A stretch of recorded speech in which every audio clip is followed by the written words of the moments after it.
السلام عليكم ورحمة الله وبركاته.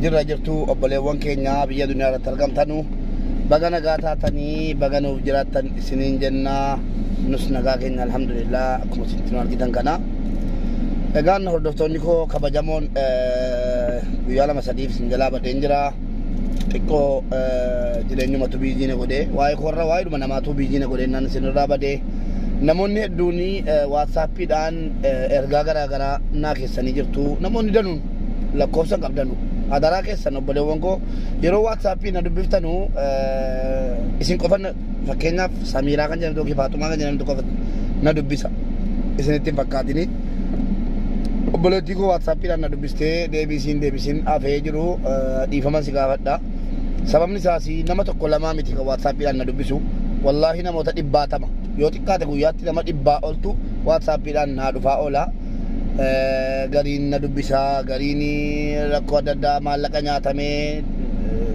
dallaalii warri hawaalaa maallaqa nu nyaatee maal jettu ani immoo xiqqoo biizii ta'e tan malee jaalladhee miti kanan isinirraa bade yoo rabbi jedhe ammas hadda galgalarraa kaasee gara waatsaappiitti deebi'ee sagalee keessan dhaggeeffadhee deebisuu nan yaala isiniin jedha egaan dhimmoota tokko irratti fakkeenyaaf waa'ee Fatihaa Mujaahid irratti faa akkamitti jirti jettanii obboleewwan keenya bira dhaabattanis kan immoo du'aa kadhataafii jirtanus na gaafataa turtanii Fatihaa Mujaahid alhamdulillah rabbil aalamiin akka ergasiirraa wayyaa qabdii kaleessa viidiyoo xiqqoo tokko isinii gadhiiseen ture akka ergasiirra alhamdulillah gaarii jirti mee viidiyoo Fatihaa Mujaahid sana akkasitti jirtu ilaallee walitti deebina.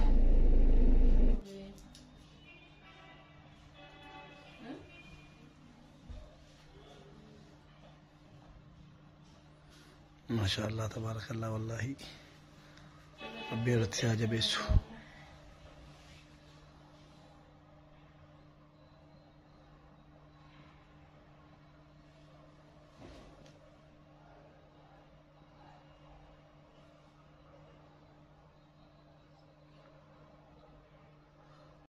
egaan daawwattoota koo akkuma isin argitanii alhamdulillah akka gaarii jirti bareedduu jirti salaata siillee galtee rabbii siillee du'aa kadhataa jirti silas wanni karaa rabbiitiin jalqabee namatti tola bareedaadha xumurri isaa bareeda rabbiin dagannee ofii keenya rabbiin dagannee rabbiin komachuun hin ta'u eenyunu rabbitti deebi'ee inni fayyaa qabus inni fayyaa hin qabnes utuu rabbitti deebi'ee rabbiin kadhate wanni inni irraa dhabu hin jiru Fatihaan akka ergasiirra baay'ee fooyyee qabdi alhamdulillah rabbil aalamiin yoo rabbi jedhe miidiyaatti akkasiin hin deebine barbaadaa jira ittis himeera Fatihaan dhugaa rabbii dubbachuudhaaf an akka kootitti kan isin bareechitee nagaa taatu ummata miidiyaa kanarraa fagaatte ummanni miidiyaa fayyaayyuu maraacha dhugaan sin itti maan ummanni miidiyaa irra jiru kuni fayyaayyuu maraacha gadi ta'ee fi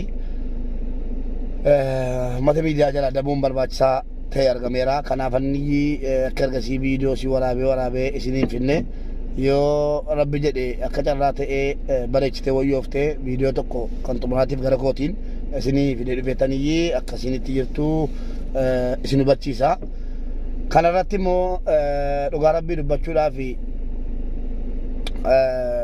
namni tokko gadi ba'ee hawaasa gargaaruudhaaf obbolaa isaa gargaaruudhaaf lammii isaa gargaaruudhaaf nama gargaaruudhaaf mana keessaa dubartii jabaa mana keessaa qabaachuu qaba yeroo akkana isiniin jedhu ragaadhaa wajjin malee callisee miti yookiin haala manaa koo jajuu barbaade miti haati manaa kootii Samiiraa Jamaal akkuma beekamu wallaahi halkanii guyyaana wajjin dhamaatee yeroo isiin gadi boodhaa jettu yeroo isiin maal jettu yeroo isiin of wallaaltu keessa bira buluudhaan taraa jechuudha achi afannee saaloonii bakka Fatihaan ciiftu bira bulaa turre jechuudha amma haddaa dirasii cinqii guddaa keessa turre warri yeroo jiran warri dhufanii arganiiru ija jaraatiin arganiiru waan nu ta'a turre alhamdulillah ammoo wanni darbe kaasuun hin barbaachisu kanaaf wallaahi hedduun Samiiraa galateeffadhaa isinis du'aa kadhadhaa fi maaliif namni tokko yeroo dhukkubfatu keessa nama qabaachuu qaba akkuma isin beektan obboleettiin keenya Fatihaan immoo wanni isiin Afrikaa qabdu hin jiru namni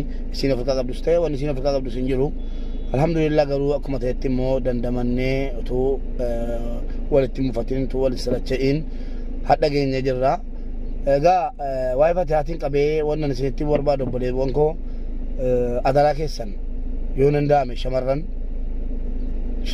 dhiifamaa wajjiniini miidiyaarra bahuu kanarraa of qusadha. Islaamas ta'e kiristaana amantii barbaaddan hordoofi miidiyaarra baatanii yaani bakka jira miti akka barbaadan dubbachuu callistanii sirbuu maal jechuu tiktookii irra utaaluu maal kanarraa otoo of eeggatanii baay'ee filatamaadha.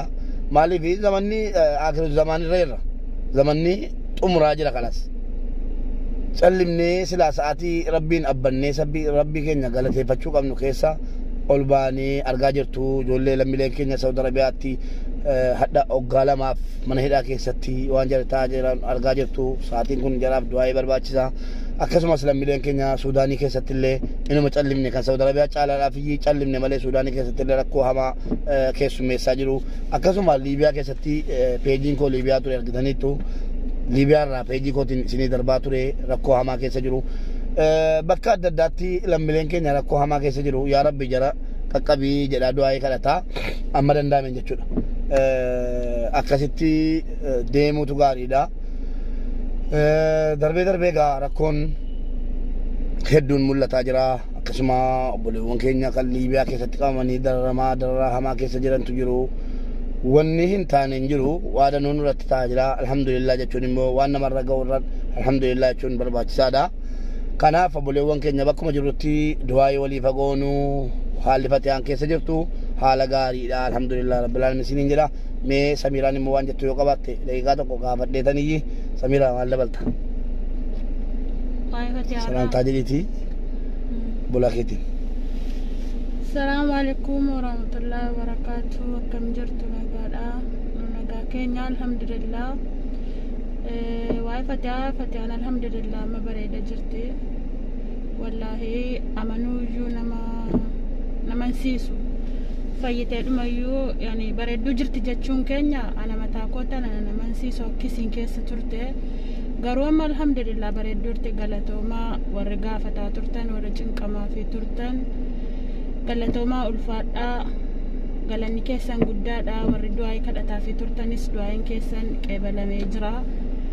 Isin immoo rabbi isinin dhukkubsinii rabbi fayyaa keessan isinin qabiniin jedha. Ammas du'aa kadhadhaa fi akkuma rabbi waan hundarra akka rabbi miidiyaa jibbisiisu waan hundarra akkuma rabbi miidiyaa jibbisiisee sammuu sitti deebitee of taatee jiraattu du'aa kadhadhaa fi isiniin jedha. Kana malee waan an jedhuun qabu galatoomaa ulfaadhaa nuufis akkasuma du'aa inuu kadhadhaa. Egaa ilmi namaa haajaa dhabee hin jiru. Samiiraa keenya galatoomii ilmi namaa haajaa dhabee hin jiru. Isinis haajaa qabdi waan ta'eef du'aa kadhadhaa fi anis akkasuma haajaan keenya walumatti du'aa inuu kadhadhaa du'aa keessaniin hin dagatinaa.